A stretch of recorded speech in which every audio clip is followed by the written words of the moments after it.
Hablaremos hoy de los tempestari.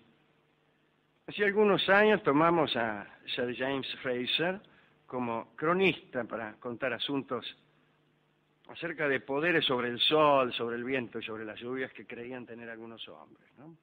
Hoy tenemos otros datos.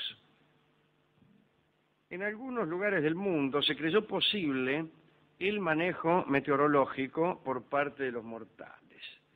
En la India, por ejemplo, algunos brahmanes se sometían a ciertas reglas para atraer la lluvia. En principio debían aprender un himno del Samaveda llamado Canto de Sakvari, que versaba acerca del arma más poderosa de Indra, el rayo. El estudiante que quería dominar el rayo debía aislarse y dejar su aldea para dirigirse a la selva. Allí, durante un tiempo que variaba entre los 7 y 12 años, debía observar las siguientes normas: llevar ropas limpias, comer alimentos negros, meta morcilla y chocolate, no se me ocurre alguna otra cosa, y meta mascar alquitrán. Si llovía, no debía refugiarse bajo ningún techo. Nunca debía cruzar una corriente de agua sin tocarla, sin tocar el agua. No podía saltar por encima de la corriente. Le estaba prohibido navegar y todos los días debía cantar el himno del Samaveda que hemos mentado antes. El que seguía todos estos preceptos solo necesitaba desear la lluvia o desear el trueno para obtenerlos. Usted se sometía a este aprendizaje, a estas maniobras espirituales. Le bastaba con desear que lloviera para que lloviese y desear que tronara para que tronase. ¡Ay, qué ganas de que truene! ¡Pah! Un trueno. ¡Ay, qué ganas de que llueva! ¡Pah! Un aguacero. Pero esta creencia brahmánica no tenía enemigos, es decir, no causaba daño a nadie, ¿no? Incluso se suponía que un hombre poseedor de esa facultad había pasado estos 12 años ejercitando el espíritu y que nunca iba a utilizar esa potestad sobre el rayo y la tormenta para jorobar a sus vecinos. Pero allá por el siglo IX en Europa aparecieron unos hombres que sí eran de temer. Eran los tempestari. Un prelado carolingio llamado Agobardo, que era arzobispo de Lyon, escribió un tratado allá por el año 830 que se llamó La loca opinión del pueblo respecto del granizo y el trueno. Agobardo contaba que en aquellas regiones de Lyon casi todos los hombres, nobles y plebeyos, creían que el granizo, el rayo y el trueno podían ser dominados por unos personajes misteriosos conocidos como los tempestari. Eran básicamente gestores de temporales, pero producían estos temporales, que casi siempre eran furiosos, nada más que para hacer daño. Y estaban entrenados, disculpen ustedes, bien, para los oyentes, estuve comunicándome con Bernardo Borkenstein otra vez.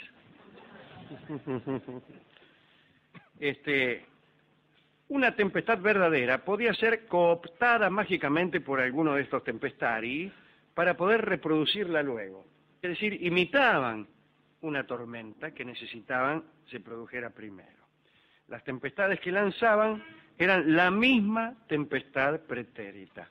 En determinado momento los pobladores no sabían ya qué tempestad era lícita o verdadera y cuál era una reproducción posterior. Agobardo decía que los campesinos estaban tan cegados por su locura que pudo ver en una asamblea vecinal presentar a 4 personas consideradas tempestari que fueron condenadas a la lapidación, es decir, les tiraban piedras. La creencia estaba tan arraigada que apareció la contrapartida de los tempestari. Eran los defensores. Estos defensores procuraban detener los poderes meteorológicos de los tempestari a cambio de un estipendio. Eso vino a traerles problemas con los funcionarios de la Iglesia, porque el papel benéfico de los defensores se asimilaba al de los sacerdotes. Los sacerdotes, desde luego, recibían su porción canónica prevista por el derecho de la Iglesia, pero los hombres los hombres de la región y la gente de la región le tenían más fe a los tempestaris que a los curas, y entonces, desde luego, los sacerdotes tiraron la bronca. Curiosamente se persiguió a quienes hacían tormentas, pero también a los que trataban de impedir que se desencadenaran. Perseguían a los tempestari y también a sus enemigos, los defensores.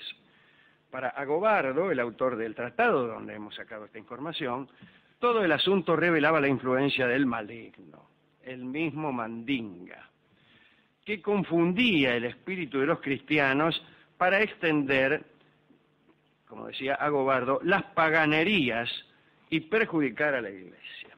Para demostrar la vanidad de semejante comportamiento, Agobardo se basó en un arsenal de citas bíblicas. Decía que si el poder de los tempestari era real, debían encontrarse las pruebas de eso en las Escrituras. Y como si no había nada, eso era prueba suficiente de que aquello era una colección de locuras. Hubo una discusión pueblerina al respecto.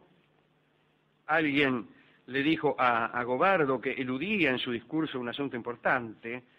¿Quién sino un poderoso había desatado el diluvio? Agobardo decía que el gestor de esas lluvias no había sido un mortal cualquiera, en fin, discusiones por el estilo. En el siglo XIV, Bernardino de Siena escribió también acerca de esa superstición, con independencia del texto de Agobardo. Decía que los tempestari eran hombres procedentes de una región mítica llamada Magonia. El más importante de los tempestari fue un hombre llamado Teobaldo. ¿Qué hace Teobaldo? Se jactaba de producir granizos particulares. Es decir, tormentas de piedra que caían específicamente allí donde él lo sugería. Hasta tal punto llegaba su precisión que muchos hombres denunciaron que una lapidación celestial había caído solo sobre sus cabezas. Yo recuerdo un pequeño cuento que he escrito no hace mucho, de un pirata cuya nave traía un mal tiempo particular, que lo seguía a todas partes. Casi como escena del absurdo, algunos testigos afirmaban haber visto a compañeros de labor perseguidos por granizos específicos. Con ese peligroso poder, Teobaldo no solo conseguía destruir cosechas, sino también personas. No sabemos nada acerca de explicaciones racionalistas de semejante cosa, ni de la retractación de quienes aseguraron la posibilidad de manejar el trueno. Solo queda como extravagancia de las crónicas antiguas la imagen de seres perseguidos por sus lluvias. Lo que sí tuvo lugar históricamente fue el castigo a Teobaldo. Teobaldo murió lapidado por los aterrorizados creyentes en la campiña leonesa a comienzos del siglo X. Como se ha dicho, cuando hablábamos de las brujas, lo más peligroso era que te creyeran. No es como en estos siglos que vivimos, el fraude lo que se castiga, sino justamente la veracidad.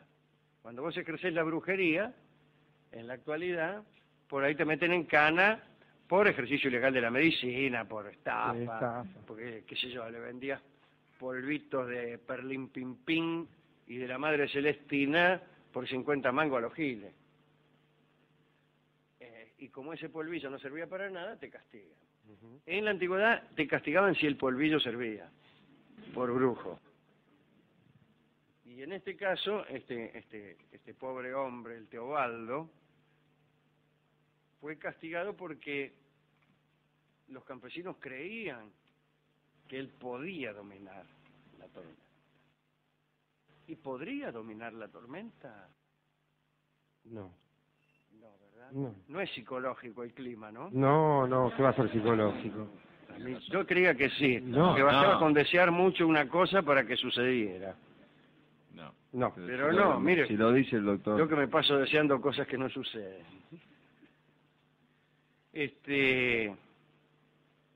Bien. Bien. ¿A quién quiere dedicar esto? Yo a Baigorri Velar, un tipo que había inventado aquí en la Argentina la famosa máquina de hacer llover, ¿eh? Ajá. Y la llevaba a los sembradíos asolados por la sequía para mejorarlo. Bueno. Yo quiero dedicárselo a Alejandro a estas... Al músico de Palermo, Ives Castañino, que positivamente hacía llover cuando tocaba el aguacero. Sí. Digo, a estos señores que estaban 12 años estudiando para después no utilizarlo, como hacían aquellos cazadores de dragones. Aquellos Alejandro. cazadores de dragones Me de gusta la ese China, gesto. que se adestraban toda la vida en la ciencia de atrapar dragones, para luego no ejercer esa ciencia, dada la total ausencia de dragones. Ujú. Esto está bien para los músicos, ¿eh? Los músicos deberían adiestrarse en unas escalas dificilísimas que luego se abstendrán minuciosamente tocar. Deben dar la sensación de que podrían tocarla si quisieran, pero no deben tocar. Ujú. Algunos cantores también tienen que tener, el cantor tiene que tener 3 o 4 notas que puede dar pero que no da. ¿Usted hasta dónde llega? Hasta un sol, muy bien. Nota máxima, un mi. Un mi. Está bien. Usted puede dar un fa sostenido y un sol, bueno, mi. La nota más alta, un mi. Y todos debemos saber, debemos conjeturar que usted, si quisiera, podría cantar un sol, pero no quiere.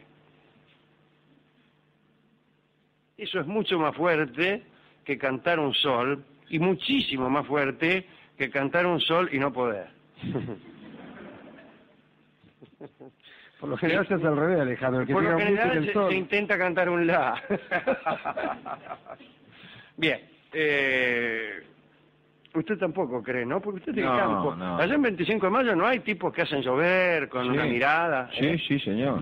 Y entonces... Está Tito Millora, por ejemplo. ¿Ah, sí? Miraba para arriba y llovía. Tenía la mirada muy fuerte.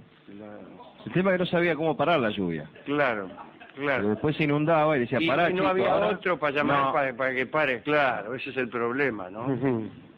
No es el Es lo problema, mismo porque que es con el mentira. amor, con los filtros amorosos. Te dan un filtro para enamorar a alguien Sí. y después dice, bueno, ya está. Ya está, ahora estoy. quiero para que me deje de Claro. embromar. Ahora para un poco. Ahora aflojá. paremos un poco. Y va el tipo que te dio el filtro, dice, no, ¿y qué hago? La mía me llama cada 10 minutos. Ya eso es acoso. Bueno, dice, si quiere le podemos dar un filtro porque se enamore de algún otro.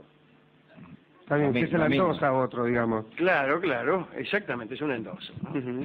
Bien, hemos ido a la discoteca a buscar discos de clima, que hay muchos, ciertamente. Ujú. Nosotros no tenemos tantos.